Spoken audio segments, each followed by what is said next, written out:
Hello everyone, अस्सलाम वालेकुम। Welcome to my channel and my classes. मेरे क्लासेस में आपका बहुत बहुत स्वागत है। तो आज हम आप लोग के लिए लेकर आए हैं ऑब्जेक्टिव क्वेश्चन आंसर, यानी कि आपके क्या कशा उर्दू की बुक से चैप्टर 3 का बाज़ पुराने लफ्ज़ों की नई तहरीक। इसका हम ऑब्जेक्टिव क्वेश्चन आंसर लेकर आए हैं। कहीं मत जाइएगा, ये वीडियो बहुत ही ज़्यादा ख़ास होने वाली है। एक एक पॉइंट को हम इस क्वेश्चन आंसर में आपको समझाने वाले हैं, उस चैप्टर की हर एक बातों को, कि कहीं से भी क्वेश्चन आएगा तो आप आराम से सॉल्व कर लेंगे। यस, तो चलिए शुरू करते हैं। और सबसे पहले थोड़े से हम सैयद सुलेमान नदवी की झलकियाँ दे देते हैं आपको। पहले तो मेरे चैनल पे इस चैप्टर का पूरा फुल एक्सप्लेनेशन, पूरी तफसील मौजूद है। आप वहाँ भी जाकर देखिए और आराम से उसे पढ़िए। और यहाँ भी मैं आपको ऑब्जेक्टिव क्वेश्चन के साथ साथ थोड़ी सी झलकियाँ दे देती हूँ कि सैयद सुलेमान नदवी का जो ये है बाज़ पुराने लफ्ज़ों की नई तहक़ीक़, ये एक मज़मून है और इसके जो मुसन्निफ़ है वो सैयद सुलेमान नदवी। सैयद सुलेमान नदवी के बारे में बता दूं कि ये बहुत ज़्यादा लिखने वाले थे।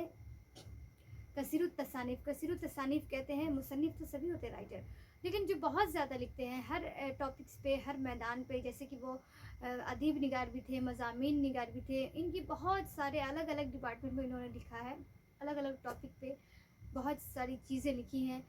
लिखते तो हर टॉपिक पर थे, लेकिन कहने का मतलब ये है कि इनका जो ख़ास मैदान था वो तारीख़ इस्लाम था, यानी कि ये इस्लाम की तारीख़ी बातें बहुत ज़्यादा लिखा है उन्होंने। इन पर कितनी किताबें हैं इनकी।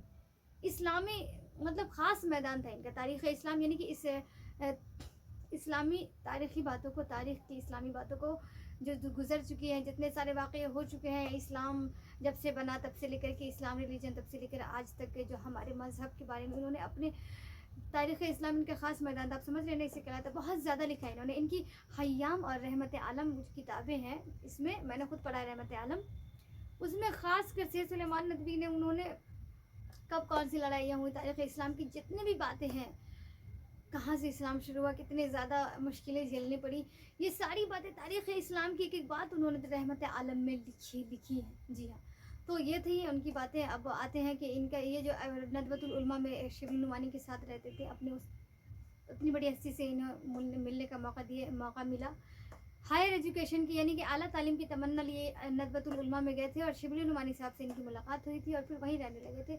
बीच में कहीं उन्होंने जॉब भी किया दूसरी जगह पूना में, फिर वहाँ से छोड़ करके फिर जब अपने उस्ताद का इंतकाल हो गया तो आ गए और अपने उस्ताद के बाकी कुछ कामों को, जो शिबली नुमानी साहब जो इंतकाल हो गए उनके नामुकम्मल कामों को, जब वो मुकम्मल अपनी ज़िंदगी में नहीं कर सके, अपने उस्ताद के सारे कामों को अपना समझ करके दिल से हार्डली इन्होंने सरअंजाम दिया और नदवतुल उलमा को उन्होंने उनके बाद इदारत किया, यानी कि उनको चलाया। जी हाँ, तो ये थी। अब आते हैं क्वेश्चन पर, आते हैं क्या डायरेक्ट आते हैं क्वेश्चन पर। सबसे पहले इसमें उन्होंने क्या लिखा है, मज़ामीन में कुछ बाज़ पुराने लफ्ज़, कुछ लफ्ज़ हैं पुराने, उन्हीं पर उन्होंने लिखा है कि वो लफ्ज़ के मायने कुछ और थे, किसी और बातों में इस्तेमाल किया जाता था, किसी और चीज़ों में, और जैसे जैसे ज़माना बढ़ता गया तो उसमें लोगों ने उस बातों को किसी और मकसद के तहत यूज़ करने लगे और किसी और बातों में उसको इस्तेमाल करने लगे कि कोई और मीनिंग दे करके।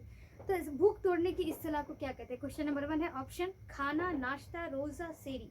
भूख तोड़ने की इस्तिलाह को नाश्ता कहते हैं और इसी से फतूर बना, यानी कि भूख के तोड़ने को फतूर कहते हैं।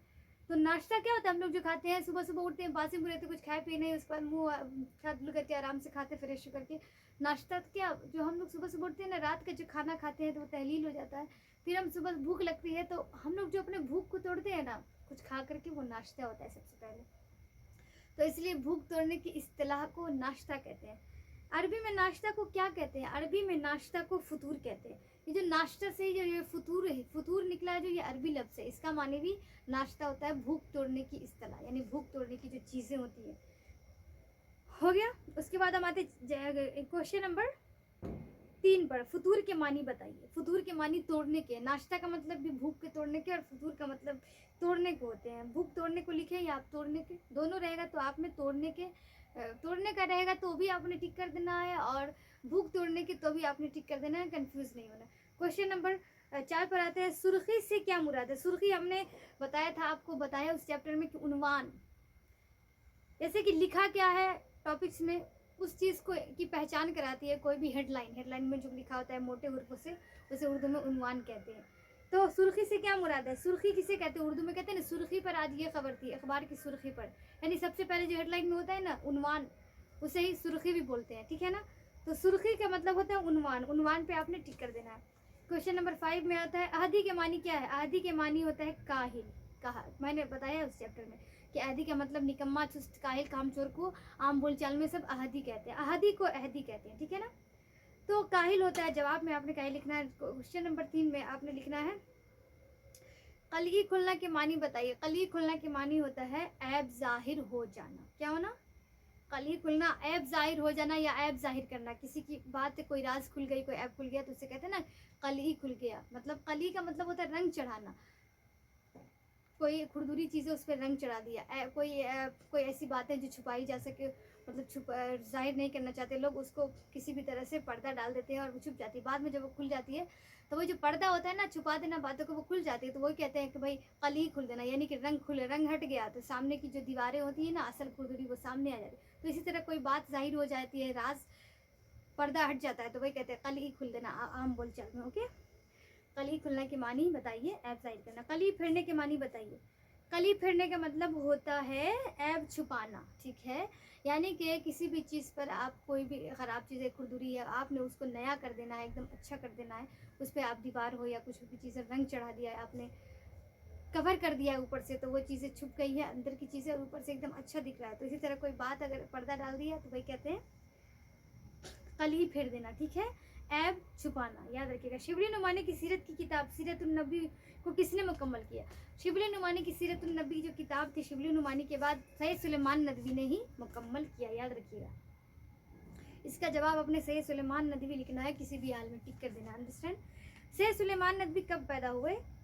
22 नवंबर 1884। यहाँ पर ऑप्शन में दिया हुआ है 22 नवंबर 1882, 1883, कुछ भी दिया हो, 22 नवंबर तो है, होता ही है, लेकिन 1884 में आपने टिक कर देना है आंख बंद करके, अंडरस्टैंड, ठीक है। उसके बाद आइए सैयद सुलेमान नदवी कहाँ पैदा हुए, इसमें दिया गया है। तो सैयद सुलेमान नदवी दसना, मैंने बताया सूबे बिहार, बिहार के ज़िला में जो है दसना, एक मर्दुम खेज एजुकेटेड विलेज गाँव है दसना।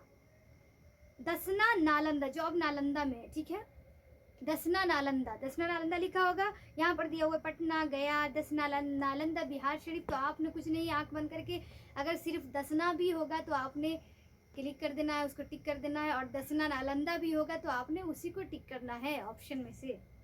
सैयद सुलेमान नदवी के वालिद का क्या नाम था? सैयद हकीम, सॉरी, तो आपने यहाँ पर दिया हुआ था सैयद हकीम, सैयद अबू हसन, सैयद नूरुल हसन, सैयद अनवारुल हसन, सैयद हसन, सैयद अबुल हसन, हकीम सैयद अबुल हसन पे आपने हकीम जिसमें भी लगा होगा सही, हकीम सैयद अबुल हसन, आपने आंख बंद करके उसको टिक कर देना, अंडरस्टैंड।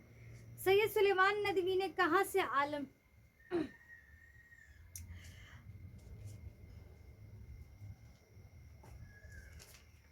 आलमियत, सैयद सुलेमान ने कहाँ से आलमियत की, यानी कि उन्होंने इल्म हासिल कहाँ से किया, आला तालीम। तो दारुल उलूम देवबंद, दारुल उलूम नदवतुल उलमा तो नहीं, दारुल उलूम देवबंद वो चीज़ें अलग है और दारुल उलूम नदवतुल उलमा वो चीज़ें अलग है। तो आपने शमशुल उलूम अल-फलाह, यही दारुल उलूम नदवतुल उलमा, याद रखिएगा, देवबंद नहीं, कंफ्यूज मत होने की ज़रूरत नहीं है। दारुल उलूम नदवतुल उलमा आपने क्या कर देना है, आंख बंद करके टिक कर देना है। सैयद सुलेमान नदवी के अदबी उस्ताद कौन थे? मौलाना अबुल कलाम आज़ाद, अब्दुल हलीम शरर, शिबली नुमानी। तो अदबी उस्ताद शिबली नुमानी थे। उन्होंने किससे तालीम हासिल की? शिबली नुमानी से हासिल की, अदबी उस्ताद थे उनके, ठीक है। सैयद सुलेमान नदवी का इंतकाल कब हुआ? 23 नवंबर 1953, यानी कि 1888 में 84 में पैदा हुए और 1953 में इंतकाल हो गए। नवंबर वही महीना था, बस उनकी पैदाइश हुई 22 को और डेथ हुई 23 को, याद रखिएगा। वफात 23 को है, यानी कि नवंबर के महीने में 22 को उनकी पैदा हुए, एक दिन के बाद उनकी डेथ हो गई, यानी कि 23 नवंबर को। महीना वही है, बस एक दिन के वो आगे पीछे हो रहा है। 22 को वो पैदा हुए, 23 को डेथ हुए, और साल चेंज है, यानी कि 1884 में पैदा हुए और 1953 में इंतकाल हो गए। आंख बंद करके आपने 23 नवंबर 1953 में टिक कर देना। ये रहा आज का ऑब्जेक्टिव क्वेश्चन आंसर। इससे आपको बहुत ज़्यादा मदद मिलने वाली है। तो इस वीडियो को आपको अच्छी लगे तो शेयर कर दें, लाइक कर दें, कमेंट कर दें, और अगर आप नए हैं मेरे चैनल पर तो सब्सक्राइब ज़रूर कीजिएगा, ठीक है। तो ये रहा आज का। हम फिर सब्जेक्टिव क्वेश्चन आंसर हम दूसरी वीडियो में लेकर आएंगे।